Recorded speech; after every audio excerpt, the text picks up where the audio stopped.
Okay, welcome back to this copyright class. In today's class, we're going to continue our discussion of copyrightable subject matter, more specifically, the concept of copyright originality, the kind of fundamental basis for copyrightable subject matter, sort of defining quality of copyrightable subject matter. But we're going to do it by kind of taking a step backward in time from the Feist v. Burrow case that we discussed in our last class and look at how the concept of copyright originality, or the kind of doctrine of copyright originality, evolved in practice, primarily in the Supreme Court, but in lower courts as well.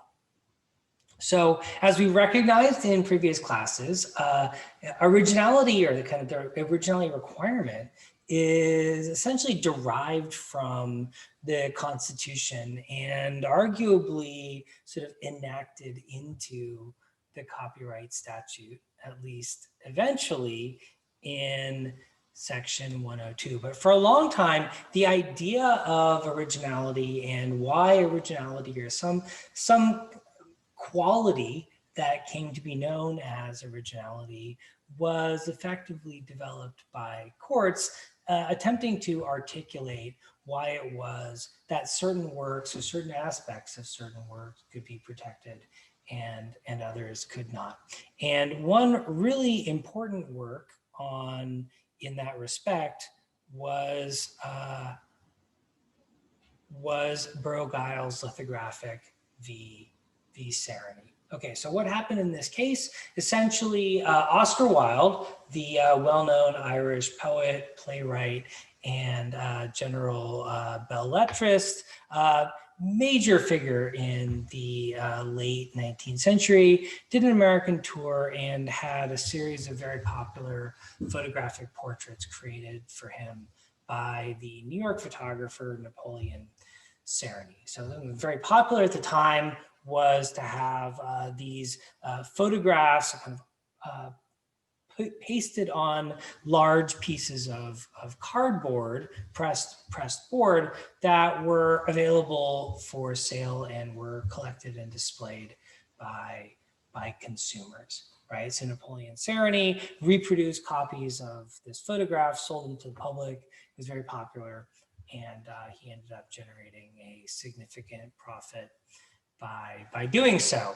A lithographic company, and lithography is a method of creating reproductions of images using a stone and different kinds of inks and chemicals in order to create copies. They noticed that the photograph was really popular and figured, well, hey, why don't we take advantage of some of that popularity? And they created a lithographic reproduction of Napoleon Saron's photograph, which they then used liberally in various advertisements that they were printing for their customers. You can see one on the right there. Erich Brothers trimmed hats, right? So Oscar Wilde is very dashing and debonair. Why don't we put his image along with trim hats, and people will associate his level of class with our client's presumed level of class. Well, Napoleon Saron was none too happy about this and filed a copyright infringement action against Burrow-Giles. Now, this is very early in the history of photography. Congress had just contemplated including photography explicitly within the scope of the Copyright Act. And the question was whether photographs were the kind of thing that copyright could protect in the first place. And, Napoleon Saron said, yes, this is my photograph. I created it. I own a copyright in it. Therefore, I can bring an infringement action against you. Burrow-Giles said, wait a minute. Photographs can't be protected by copyright. They are original. Right? Recall, in order to be original, a work has to be independently created by an author. Well, Burrow-Giles said, look, a photograph is just a a mechanical reproduction of the world. How does a photograph work? Well, light bounces off an object, is focused by a lens onto a photoreceptive medium, then silver halides, today computer sensors of one kind or another, but it doesn't really matter, right? The idea is that the light bounces off the object, is focused by the lens, is projected onto the photosensitive material and produces an image. Burrow-Giles said that's not independently created by an author. That's just a copy of the world. You can't own a copyright in a copy of the world. And the Supreme Court disagreed. Ultimately, it said no, Napoleon Saron can own a copyright in his photograph, even though the method of production of the photograph was ultimately a mechanical reproduction of the world because of the way that he staged and artistically conceptualized the photo. In other words, the Supreme Court says, look, Saron decided how to pose Oscar Wilde. He decided to take a photograph of Oscar Wilde in the first place, right? He gave it a setting, he put in a backdrop, he focused the camera, he did the lighting, he figured out how to frame it, so on and so forth. All of those aesthetic decisions made by Napoleon Saron are copyrightable decisions. Those are original. Those are the independent decisions of the author. So even though the photograph itself is a mechanical reproduction of whatever was placed in front of it based on all those tweakings, the tweakings are what make the copyrightability, and therefore Burrow-Giles is an infringer. Okay, well, what were courts supposed to do with that? They were a little confused as to exactly what that meant, and they did their best to apply it faithfully to subsequent cases, one of which was particularly interesting. So there was a photographer named Rochlitz who created a photograph called Grace of Youth, which you can see on the left here. He took a portrait of a nude model and sold the copyright in that photograph to the Gross brothers. They then proceeded to produce photographic postcard reproductions of that portrait, and they turned out to be really successful. Well, Rochlitz was now kicking himself, right? He'd taken a popular photo and sold it on the cheap to the Gross brothers. He figured, well, why don't I, make another one? I mean, this one was successful, maybe another one would be successful. So he went ahead and hired the same model and created a second photograph, which he titled Cherry Ripe, which was very similar to the first, but different, right? It was a different backdrop, different pose, different expression, well, somewhat different pose, different expression. And she's got a cherry hanging out of her mouth now. And he sold the copyright in that photograph to Seligman, who prepared to produce another run of photographic reproductions of this second photo, hoping to cash in on the same market. Well, the Gross brothers were not happy. They filed an infringement action against Seligman, right? And recall, the artist here is no longer the copyright owner of either photograph to the extent they're protected by copyright in the first place. He's transferred, he's sold the copyright in the photos to someone else. And those copyright owners are the people who are now having the dispute. And ultimately, the court looks at the two photos, looks back to Burrow-Giles v. Saron, and says, well, the photographs aren't identical, right? They're different photos taken at different times, but the second photo copies the aesthetic elements that made the first photo successful.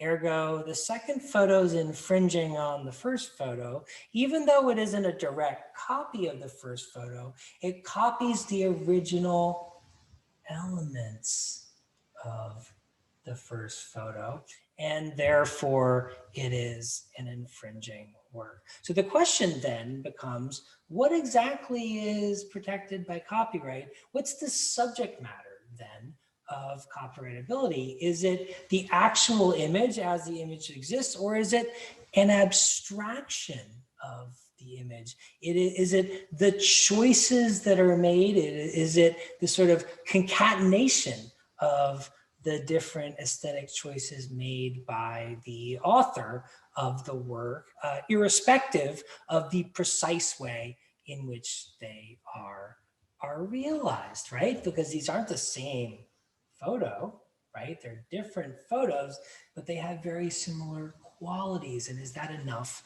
to make them infringing? The Second Circuit said yes. I wonder what you think. Was the Second Circuit right under the circumstances? Okay, now in the meantime, the Supreme Court returned to the question of originality and copyrightable subject matter in Bleistein v. Donaldson. And this involved a poster that had been created for a circus. So Bleistein was the president of the Courier Lithographing Company, a lithographer in Buffalo, New York. They produced, among other things, advertising posters. And so they were hired by the Great Wallace Shows to produce a series of advertising posters, one of which you see pictured here. And, they designed the whole poster and put together and printed it, like many colors, very fancy. And planned to use the images in a subsequent photograph. Donaldson Lithographing Company, a Newport, Kentucky-based company, saw the posters, figured they were pretty nice, and figured they'd use the images in one of their own posters. And Bleistein brought a copyright infringement action against them for copying the work of authorship they'd created. And ultimately, the Supreme Court said, despite Donaldson's objection that advertisements weren't the kind of thing that copyright can protect, the Supreme Court said, no, the Constitution doesn't care, right? The Copyright Act doesn't care. Courts aren't supposed to judge the aesthetic value of works of authorship. Copyright applies uniformly to anything that satisfies the fundamental requirements of copyrightability, irrespective of its aesthetic value, irrespective of its intended use. So it doesn't matter if it's intended as an advertisement or as fine art. The Copyright Act is indifferent to the aesthetic use of whatever it is that it protects. An advertisement can be protected just as well as anything else. And if you've created it, then you own a copyright in it. And as Justice Holmes famously said, anyone is free to copy the original, but only the copyright owner can copy the copy.